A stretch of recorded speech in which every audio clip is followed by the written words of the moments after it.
Philippe Château, ancien conducteur et instructeur ferroviaire, explique ce qui se passe si le conducteur d'un train s'endort accidentellement.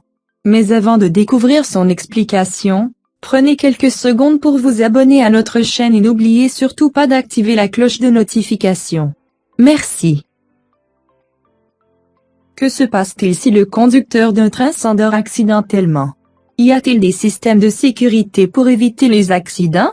En France, le système de sécurité qui contrôle l'état de veille du conducteur d'un train, je précise que le terme mécanicien n'est plus utilisé depuis la fin de la vapeur en France en 1974, s'appelle la VACMA ou veille automatique par contrôle du maintien d'appui. Le terme homme-mort a été abandonné dans les années 60.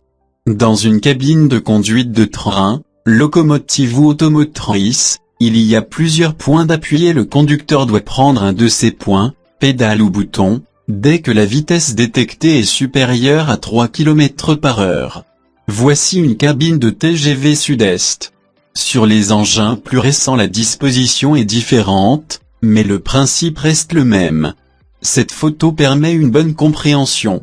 Le conducteur doit donc soit tenir le cercle avec une main, soit avoir un pied sur une pédale, il y en a deux, pied droit, pied gauche, soit appuyer sur un des boutons latéraux placés sous les vitres, pour les manœuvres. S'il lâche cet appui, au bout de 2,5 secondes un son va retentir dans la cabine, le son VA, le conducteur a 2,5 secondes pour reprendre son appui. S'il ne réagit pas, les opérations d'arrêt d'urgence vont se déclencher, coupure de la traction par ouverture du disjoncteur principal, machine électrique, ou arrêt du moteur, machine diesel, et mise en action du freinage d'urgence. Sur les lignes équipées d'une liaison radio, une alarme est émise en même temps au poste de régulation de la ligne. Le conducteur pourrait très bien s'évanouir ou s'endormir avec le pied sur la pédale.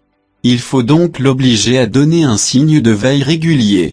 À cet effet, il est tenu de lâcher puis reprendre un appui au maximum toutes les 55 secondes, ou accomplir un geste de sécurité, par exemple utiliser l'avertisseur. Si le conducteur ne donne pas ce signe, au bout de 55 secondes un son de rappel retentit dans la cabine, le son CA, et le conducteur a 2,5 secondes pour réarmer le système, sinon, le son VA retentit et 2,5 secondes après les opérations d'arrêt automatique s'enclenchent de la même façon que précédemment. Il y a des systèmes équivalents dans les autres pays d'Europe, avec quelquefois des paramètres de temps différents, par exemple le SIFA en Allemagne. Merci pour ces explications.